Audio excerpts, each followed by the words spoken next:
할렐루야, 반갑습니다. 나만의 만나입니다. 오늘도 하나님 말씀으로 인해 행복한 하루가 되시기를 축복합니다. 말씀을 묵상하기 전에 먼저 기도하겠습니다.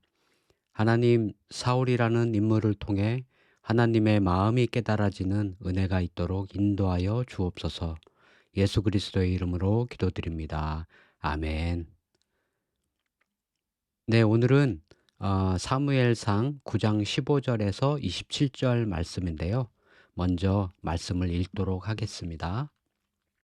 사울이 오기 전에 여호와께서 사무엘에게 알게 하여 이르시되 내일 이맘때에 내가 베냐민 땅에서 한 사람을 내게로 보내리니 너는 그에게 기름을 부어 내 백성 이스라엘의 지도자로 삼으라. 그가 내 백성을 블레셋 사람들의 손에서 구원하리라. 내 백성의 부르짖음이 내게 상달되었으므로 내가 그들을 돌보았노라 하셨더니 사무엘이 사울을 볼 때에 여호와께서 그에게 이르시되 보라 이는 내가 네게 말한 사람이니 이가 내 백성을 다스리리라 하시니라. 사울이 성문한 사무엘에게 나아가 이르되 선견자의 집이 어디인지 청하건대 내게 가르치소서 하니 사무엘이 사울에게 대답하여 이르되 내가 선견자이니라. 너는 내 앞서 산당으로 올라가라. 너희가 오늘 나와 함께 먹을 것이요 아침에는 내가 너를 보내되 내 마음에 있는 것을 다 내게 말하리라. 사흘 전에 이른 내 암나귀들을 염려하지 말라. 찾았느니라. 온 이스라엘이 사모하는 자가 누구냐? 너와 내 아버지의 온 집이 아니냐 하는지라. 사울이 대답하여 이르되 나는 이스라엘 지파의 가장 작은 지파 베냐민 사람이 아니니이까 또 나의 가족은 베냐민 지파 모든 가족 중에 가장 미약하지 아니하나이까 당신이 어찌하여 내게 이같이 말씀하시나이까 하니 사무엘이 사울과 그의 사환을 인도하여 객실로 들어가서 청한 자 중 상석에 앉게 하였는데 객은 30명 가량이었더라. 사무엘이 요리인에게 이르되 내가 네게 주며 네게 두라고 말한 그 부분을 가져오라. 요리인이 넓적다리와 그것에 붙은 것을 가져다가 사울 앞에 놓는지라. 사무엘이 이르되 보라 이는 두었던 것이니 내 앞에 놓고 먹으라. 내가 백성을 청할 때부터 너를 위하여 이것을 두고 이때를 기다리게 하였느니라. 그날에 사울이 사무엘과 함께 먹으니라. 그들이 산당에서 내려 성읍에 들어가서는 사무엘이 사울과 함께 지붕에서 담화하고 그들이 일찍이 일어날새 동틀 때쯤이라. 사무엘이 지붕에서 사울을 불러 이르되 일어나라 내가 너를 보내리라 하매 사울이 일어나고 그 두 사람 사울과 사무엘이 함께 밖으로 나가서 성읍 끝에 이름에 사무엘이 사울에게 이르되 사환에게 우리를 앞서게 하라 하니라. 사환이 앞서가므로 또 이르되 너는 이제 잠깐 서 있으라. 내가 하나님의 말씀을 내게 들려주리라 하더라. 아멘. 잠깐 묵상하도록 하겠습니다.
네, 이제 저의 묵상을 나눠보도록 하겠습니다. 15절, 16절을 보니까 하나님께서 이미 사울이 오기 전에 사무엘에게 다 말씀해 주신 것 같습니다. 말씀해 주실 때에 그 결과까지도 알려주셨다라는 생각이 듭니다. 그런데 16절 후반부에 보니까 그 이유가 백성의 부르짖음 때문이었다라고 되어 있습니다. 백성이 계속해서 하나님께 왕을 달라고 요구를 했을 때에 하나님께서 결국은 그것을 무시하지 않으시고 백성들의 소리를 들어주셨던 것 같습니다. 그래서 사울이 이스라엘의 지도자가 될 것을 사무엘에게 미리 말씀해 주셨습니다. 그런데 정작 사울은 사무엘을 보고서 사무엘인지 몰랐습니다. 사무엘을 보고 "선견자의 집이 어디냐?"라고 묻는 것을 보면서 '어떻게 어 사무엘을 모를 수 있을까?'라는 조금 의문은 들었습니다. 왜냐하면 사무엘은 그 당시에는 정말 유일한 어떤 하나님의 대언자로서 선지자로서 선견자로서 그렇게 활동을 했는데 사울이 알아보지 못했다라는 게 조금 의아는 했습니다. 그런데 이미 사무엘은 사울에 대한 내용을 다 알고 있었다는 것이죠. 그래서 어쩌면 사울은 더 신기해했을 수도 있겠습니다. 이제 20 절 21 절을 보면 그렇게 사울을 만난 사무엘이 사울에게 어 이야기를 해 줍니다. "너가 잃었던 암나귀는 염려하지 마라." 그러면서 20절 후반부에 묘한 뉘앙스의 말을 하는 것을 볼 수 있습니다. "온 이스라엘이 사모하는 자가 누구냐? 너와 내 아버지의 온 집이 아니냐?" 이 이야기는 온 이스라엘이 사모하는 것은 왕입니다. 왕을 사모하고 있는데 그 왕이 너와 너희 집안이 아니겠느냐. 그러니까 "너희 집안은 왕이 될 집안이다. 너가 왕이 될 사람이다." 라는 뉘앙스를 풍기고 있는 것이죠. 그 말을 사울은 알아들었던 것 같습니다. 그래서 사울이 대답을 하죠. 21 절에 사울의 말은 "우리 지파는 가장 작고 그 지파 중에서도 우리 집은 너무나 미약한 가족입니다. 우리 집은 너무 하찮고요. 우리 집에서 도저히 왕이 나올 수 있는 그런 집안이 아닙니다." 라는 말들을 하게 됩니다.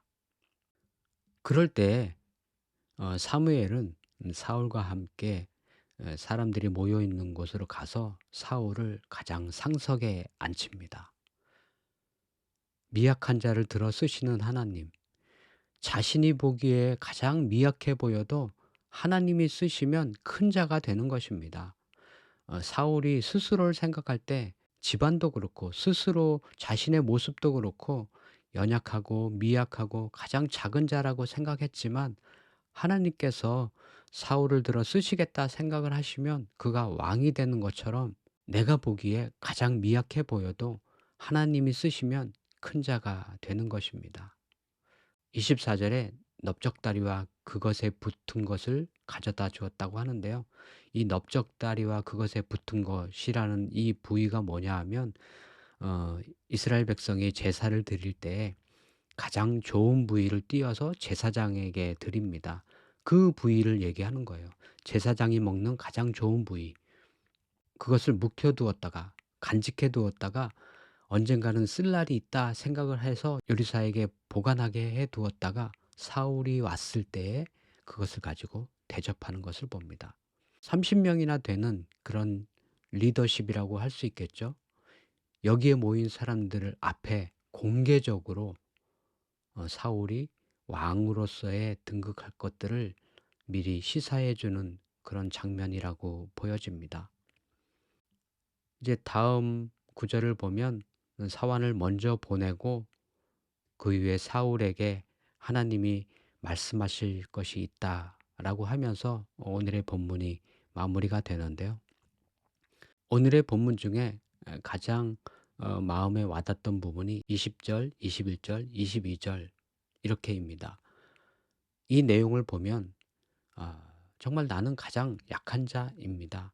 내가 생각해도요, 참 쓸모없고 연약하고 어디 하나 내세울 것 없고 뭐 특별하게 잘하는 것 없고, 그러나 가장 약한 자를 들어 쓰시는 하나님을 여기서 발견할 수 있습니다.